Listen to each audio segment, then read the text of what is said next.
ॐ अज्ञानतिमिरान्धस्य ज्ञानाञ्जनशलाकयः चक्षुरुन्मिलितं येन तस्मै श्रीगुरुवे नमः। हरे कृष्णा। आज गीता श्रृंखला के सत्र क्रमांक 416 में आप सभी भक्तों का हार्दिक स्वागत है। आज हम श्रीमद् भगवद गीता के 11वें अध्याय के जो कि है विराट रूप श्लोक क्रमांक 49 का अध्ययन करेंगे। आइए, श्लोक इस प्रकार है।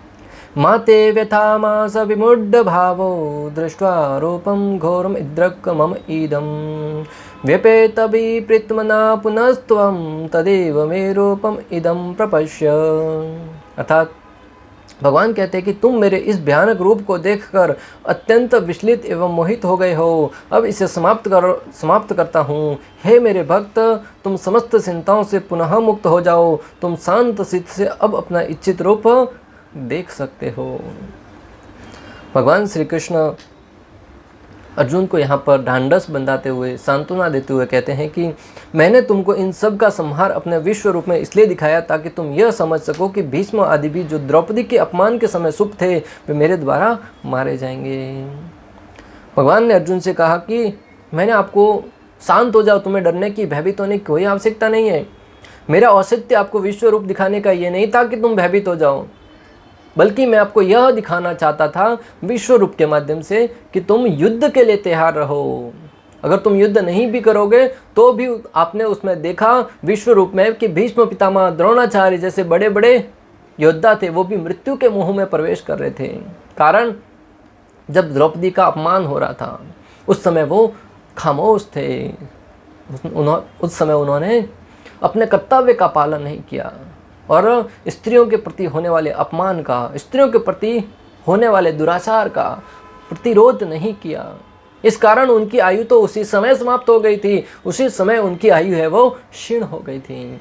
बहुत ही सुंदर सिद्धांत स्थापित हो रहा है भक्तों। जो कोई व्यक्ति स्त्रियों का अपमान करता है, स्त्री या बच्चों पर अत्याचार करता है, वृद्धों का सम्मान नहीं करता, वृद्धों की रक्षा नहीं करता, उस व्यक्ति की आयु तुरंत क्षीण हो जाती है और वह व्यक्ति किसी के भी द्वारा क्षमा के योग्य नहीं होता। भीष्म पितामह, द्रोणाचार्य जो बड़े बड़े महारथी थे, भगवान के महान भक्त थे, फिर भी उन्होंने अन्याय का साथ दिया। अगर आप अन्याय को देख के उनका सामना करने या उसका अन्याय का विरोध करने में सक्षम है, फिर भी शांत रहते हैं, उनका प्रतिरोध नहीं करते हैं, तो वो अन्याय का साथ देने के समान ही हैं। क्योंकि भीष्म पितामह ने तो स्वीकृति तो नहीं दी, परंतु जब द्रौपदी उनके पास रक्षा की भीख मांगने गई थी, सहायता की भीख मांगने गई थी, तब भीष्म पितामह और द्रोणाचार्य वो भी अनदेखा करके, असहायता व्यतीत करते हुए वहाँ पे चुपचाप बैठे रहे।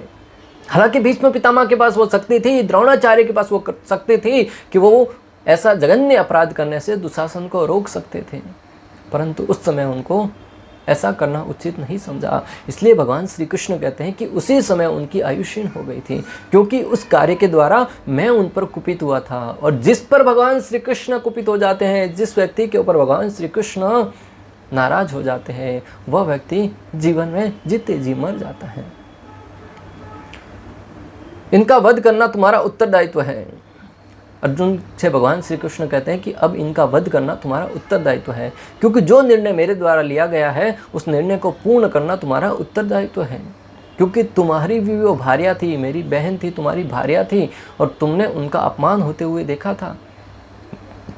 अब तुम मेरे उस चतुर्भुज रूप को देखो जिनको तुम देखना चाहते हो। भगवान श्री कृष्ण कहते हैं कि तुम मेरे उस रूप को देखो, चतुर्भुज रूप को, जिसको देखने की तुम्हारी इच्छा है। अभी मैं उस चतुर्भुज रूप को दिखाने वाला हूँ। आचार्यगण कहते हैं कि जो व्यक्ति कर्तव्य विमुख हो जाता है या स्त्री और वृद्धों का अपमान करता है या अपमान होते हुए देखता है तो उसकी आयु क्षीण हो जाती है।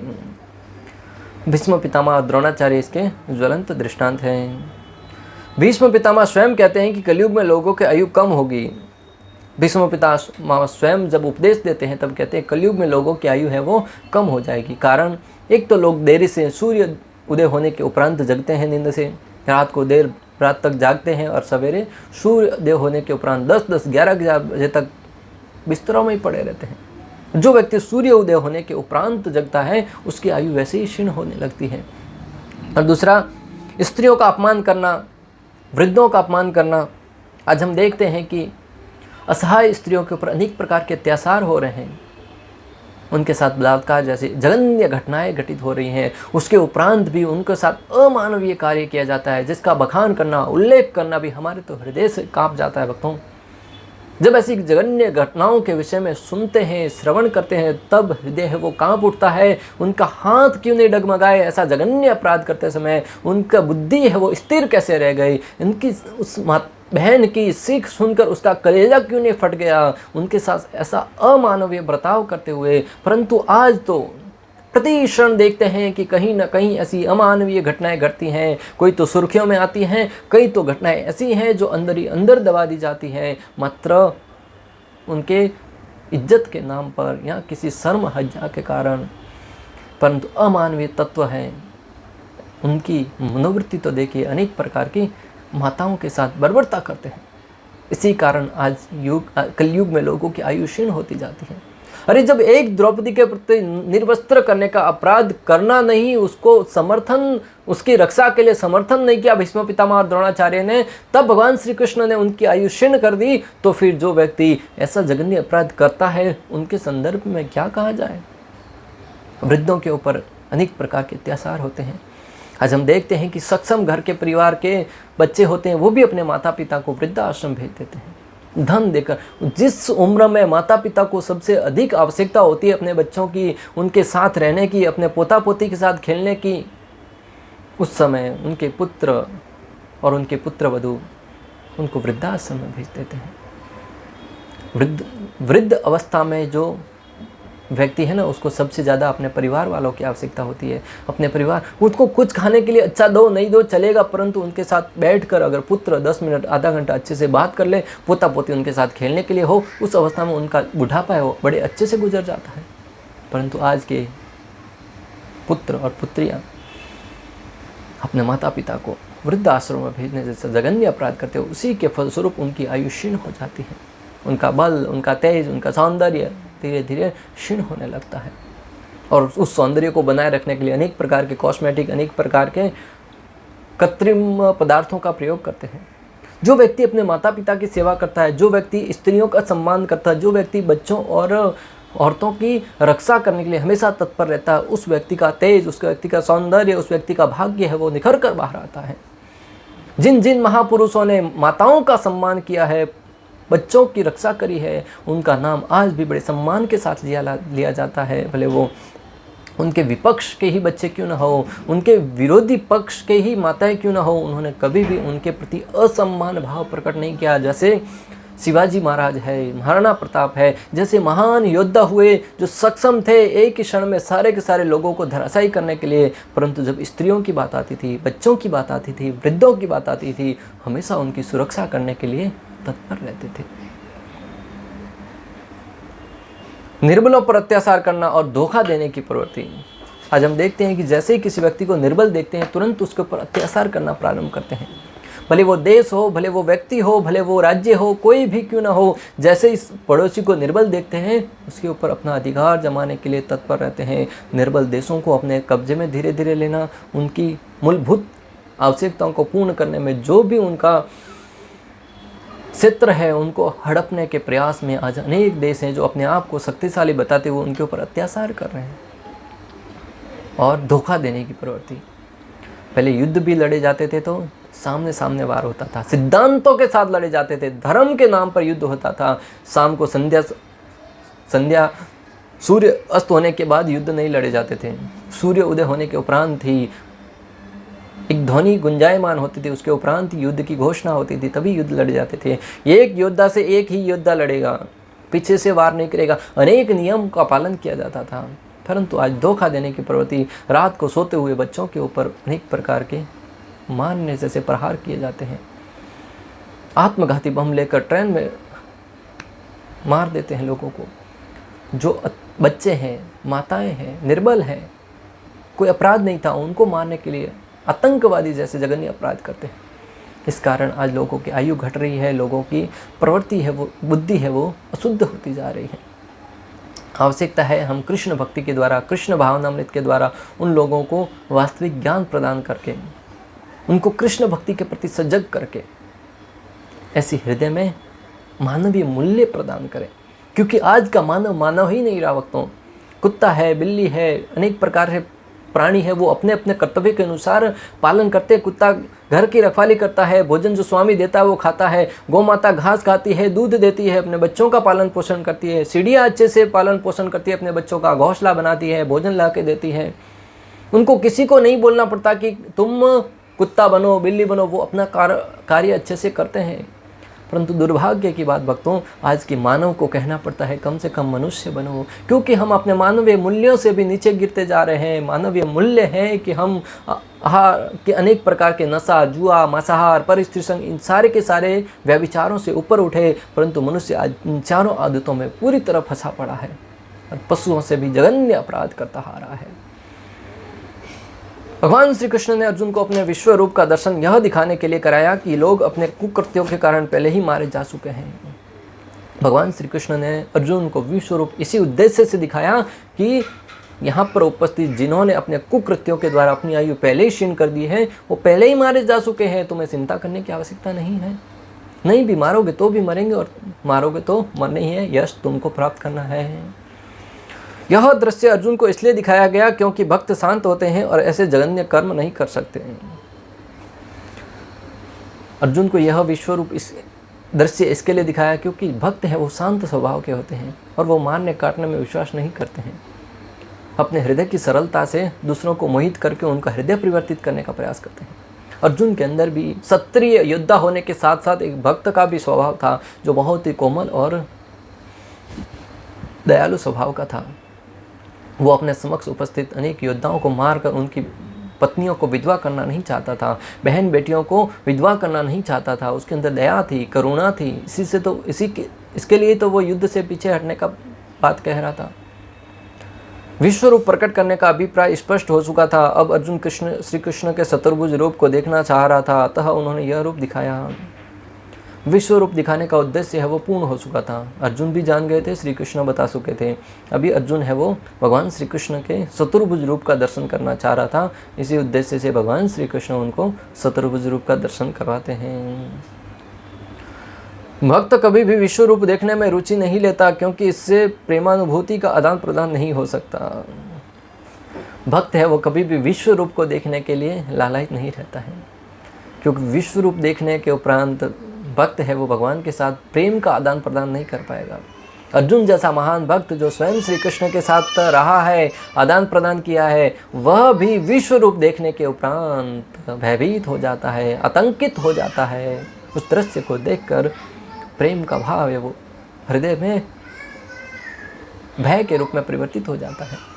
इसलिए भक्त है वो भगवान का विश्व रूप देखने के लिए कभी लालायित नहीं रहता है, क्योंकि विश्व रूप देखने के लिए लालायित रहेगा, देखेगा तो उसका प्रेम का आदान प्रदान है वो रुक जाएगा। और भक्त है वो तो हमेशा भगवान के साथ प्रेममय आदान प्रदान ही चाहता है। प्रेममय आदान प्रदान के द्वारा वो भगवान के साथ अनेक प्रकार की लीलाएं करता है। श्रील प्रभुपाद बहुत ही सुंदर ढंग से समझाते हैं कि भगवान अगर विराट रूप में प्रकट होते तो विग्रह की हम सेवा कैसे करते हैं, कैसे उनको वस्त्र पहनाते, कितना बड़ा विशाल विराट रूप होता, उसको किस प्रकार श्रृंगार करते, कितना भोजन करवाते हैं, क्या क्या भोजन होता उनका। इसलिए भगवान श्री कृष्ण है वो एक नन्हे से बाल गोपाल के रूप में यहाँ श्याम सुंदर कृष्ण त्रिभंग रूप में आते हैं और अपने भक्तों के साथ आदान प्रदान करते हैं। आज हम देखते हैं कि ज़्यादातर लोगों के घर पे बाल गोपाल जी होते हैं, एक लड्डू गोपाल बच्चे की भांति उनकी सेवा करते हैं। भक्त कभी भी विश्व रूप देखने में रुचि नहीं लेता है, इससे प्रेमानुभूति का आदान प्रदान नहीं हो सकता। भक्त या तो अपना पूजा भाव अर्पित करना चाहता है या दो भुजा वाले श्री कृष्ण का दर्शन करना चाहता है, जिससे वह भगवान के साथ प्रेमा भक्ति का आदान प्रदान करे। आचार्यगण लिखते हैं कि या तो भक्त है वो अपना पूजा भाव भगवान को अर्पण करना चाहता है, या भगवान श्री कृष्ण का द्विभुज रूप श्याम सुंदर, जो प्रत्येक व्यक्ति के हृदय को ठंडक पहुंचाने वाला है, जो सर्व आकर्षक है, बहुत सौम्य स्वरूप है, उस रूप को देखकर हर एक व्यक्ति है वो स्वाभाविक ही उनके प्रति झुकाव का अनुभव करता है। रसखान का दृष्टांत भक्तों, मुस्लिम परिवार में जन्म लेने के उपरांत भी जब भगवान श्री कृष्ण के उस नन्हे से दिव्य स्वरूप को देखा, वो उनके प्रति प्रेम का भाव हृदय में जागृत हो गया। कथा से आप भलीभांति वाकिफ है भक्तों, उनके लिए जूते बनाता है और गीत गाते गाते श्री कृष्ण के वृंदावन तक चले जाता है कि मुझे ये बालक कहाँ मिलेगा जो नंगे पाँव जा रहा है, उसके कितने कोमल शरण हैं, उनके लिए मैं जूते बना के लाया हूँ। और भगवान श्री कृष्ण उनके साथ आदान प्रदान करते हैं। जात पात से कोई फर्क नहीं पड़ता, जो सच्चा भाव लेके निकलेगा ना, निश्चित रूप से भगवान को प्राप्त किए बगैर नहीं रह पाएगा। भगवान स्वयं उस भक्त को मिलने के लिए लालायित रहते हैं। भगवान को प्राप्त करने के लिए कभी लालायित में तो ये इस भाव से सेवा कीजिए, ऐसी दृढ़ श्रद्धा के साथ भक्ति में लगे रहिए कि भगवान स्वयं आपको मिलने के लिए उतावले हो जाए। सबरी कहाँ गई थी भगवान को ढूंढने के लिए?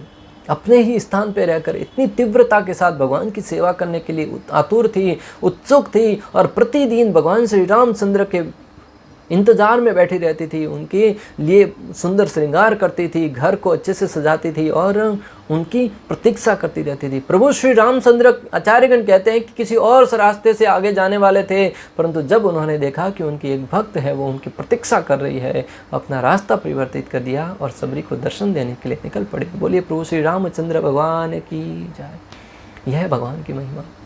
जब जब भक्तों ने भगवान को श्रद्धा भाव से, दया भाव से सेवा करी है, भगवान को उनके पास आने के लिए विवश किया है।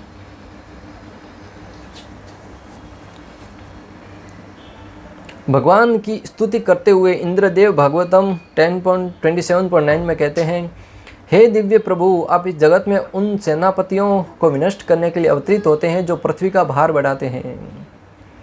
इंद्रदेव भगवान श्री कृष्ण की स्तुति करते हुए कहते हैं कि हे भगवान, आप इस धरा पर इसलिए अवतरित होते हैं उन सेनापतियों का वध करने के लिए, उन सेनापतियों का के भार से इस पृथ्वी को हल्का करने के लिए जो विष्णु उत्पात मचाते हैं। हे प्रभु, उसी के साथ साथ आप उन लोगों के कल्याण के लिए भी कर्म करते हैं जो श्रद्धापूर्वक आपके शरण कमलों की सेवा करते हैं।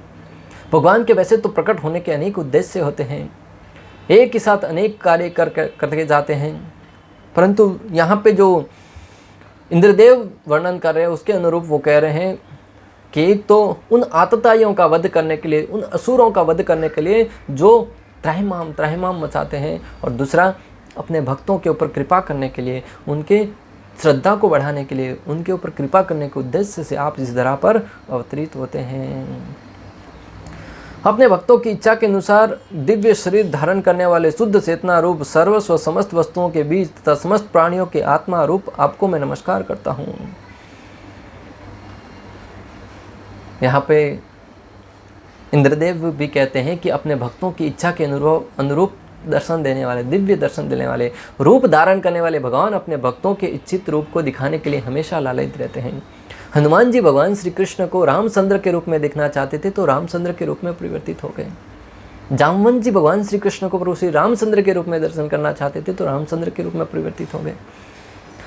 ऐसी कई घटनाएं हैं, ऐसे कई दृष्टांत हैं जहाँ पे भक्त ने जो जो भाव से भगवान को देखने का इच्छा करी है, निश्चित रूप से भगवान है उसके समक्ष उसी रूप में प्रकट हुए हैं। माता सुरभि भगवान श्री कृष्ण की स्तुति करते हुए कहती है, हे कृष्ण, हे योगियों में श्रेष्ठ, हे विश्व की आत्मा तथा उद्गम, आप विश्व के स्वामी हैं, और हे अच्युत, आपकी ही कृपा से हम सबों को आप जैसा स्वामी मिला है। हे कृष्ण, हे गोविंद, हे अच्युत, हे विश्व के स्वामी, हे विश्व आत्मा, हे आत्माओं के भी आत्मा, आप ही की कृपा से हम सबको आप जैसा स्वामी मिला है। जिसका स्वामी भगवान श्री कृष्ण हो उसका भला कौन कोई अहित कर सकता है, और उसके लिए इस जगत में सौभाग्य की, इससे बड़ा सौभाग्य क्या हो सकता है। मीराबाई ने भगवान श्री कृष्ण को अपने स्वामी के रूप में स्वीकार किया। आज हम देख रहे हैं कि आज भी मीराबाई का नाम जब भी लिया जाता है, भक्तों में सबसे शिरोमणि मीराबाई का नाम बड़े आदर और सत्कार से लिया जाता है। साधारणतया अगर मीराबाई सामान्य स्त्रियों की भांति जीवन निर्वाहन करती, भले वो राजा के परिवार में क्यों न थे, कौन याद करता, परंतु गिरधर गोपाल श्री कृष्ण को जिन्होंने अपना स्वामी मान लिया, उन्होंने सर्वस्व उनके ऊपर न्यौछावर कर दिया। उनका एक एक श्वास था वो भगवान श्री कृष्ण को प्रसन्न करने के लिए था। उस अवस्था में वो अमर हो गए। हे भगवान, जो लोग आपके शरण कमलों को स्वीकार करते हैं वे भौतिक संसार के मार्ग को पार कर सकते हैं। हे भगवान, जो लोग आपके शरण कमलों को स्वीकार करते हुए भौतिक संसार के मार्ग को पार कर सकते हैं, इस जगत की तुलना भवसागर से की गई है। सामान्यतः कोई व्यक्ति अगर किसी समुद्र में फंस जाए, समुद्र के बीचों बीच, और उस समुद्र में गिर जाए और तैरना भी आता हो, तब भी वो उस समुद्र को क्या पार कर पाएगा? तैर कर कितना पार कर पाएगा? परंतु अगाध समुद्र जिसका दूर दूर तक कोई अंत ही नज़र नहीं आ रहा है, उस अवस्था में उस समुद्र को पार करने के लिए निश्चित रूप से किसी नाव की सहायता की आवश्यकता होगी। वो अपनी शक्ति से तैर कर उस समुद्र को पार नहीं कर सकता। उसी भांति इस भव सागर, ये समुद्र है, भव सागर कहा गया है इसको। इस भव सागर को पार पाने के लिए हमें भगवान श्री कृष्ण के शरण कमल रूपी नाव की आवश्यकता है। भक्तों, जो कोई व्यक्ति भगवान श्री कृष्ण के श्री चरणों का आश्रय लेता है, नाव का आश्रय लेता है, वह व्यक्ति उस भव सागर को बड़ी आसानी से पार कर जाता है। केवट ने भगवान श्री रामचंद्र को नदी पार करवाया। तब प्रभु श्री रामचंद्र कहते हैं कि मांगो, तुम क्या मांगना चाहते हो? धन्य है केवट बदले में कहता है कि हे प्रभु, मैंने आपको ये साधारण सी नदी पार करवाई है, आप मुझे भव सागर पार करवा देना। तो प्रभु श्री रामचंद्र उसको कहते हैं तथास्तु। एक सामान्य से साधारण भाव वाले भक्त के हृदय में ही भगवान से ऐसी मांग उठ सकती है। अन्यथा आज हम तो मंदिर जाते हैं तो अनेक प्रकार की लंबी चौड़ी लिस्ट भगवान के सामने रख देते हैं। धनम देई, पुत्रम देई, ज्ञानम देई, ये देई, बिजनेस, व्यापार, जो कुछ सामने आए मांगने लग जाते हैं। रावण, हिरण्यकशिपु, बड़े बड़े राक्षस हैं, उन्होंने जब भी भगवान को अपने सामने प्रसन्न किया है, प्रकट किया है, तब उनके हृदय में अनेक प्रकार की काम वासनाएं जागृत हुई है, साम्राज्य की हो, अमर होने की भावना हो। परंतु जब जब भक्तों के सामने भगवान प्रकट हुए हैं, भक्तों ने भगवान से मात्र और मात्र अहेतु की भक्ति के सिवाय कुछ नहीं मांगा है। हो सकता है कि भगवान ने कृपावश उनको प्रदान किया हो, परंतु भक्तों के हृदय में इस भौतिक जगत के प्रति भोग का कोई भाव नहीं रहा। यहाँ तक कि भक्त तो भगवान के सामने प्रार्थना करते हैं कि हे भगवान, हमारे हृदय में जो परिवार के प्रति ग्रंथि बनी हुई है, काम वासनाओं के प्रति अनेक प्रकार की ग्रंथियाँ बनी हुई है, उन ग्रंथियों को काट दो ताकि हम आपके श्री चरणों के प्रति शरणागति स्वीकार करके कुछ प्रेम विकसित कर सकें।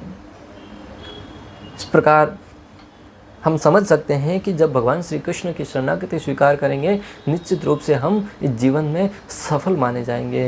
इस प्रकार श्लोक क्रमांक 49 का भक्ति वेदांत तात्पर्य पूर्ण हुआ। अंत तक हमारे साथ बने रहने के लिए आप सभी का हृदयपूर्वक, प्रेम पूर्वक बहुत बहुत धन्यवाद। श्रील प्रभुपाद की जय। श्री श्री राधा गोपीनाथ भगवान की जय। श्रीमद् भगवद गीता की जय। हरे कृष्णा कृष्ण कृष्ण हरे हरे, हरे राम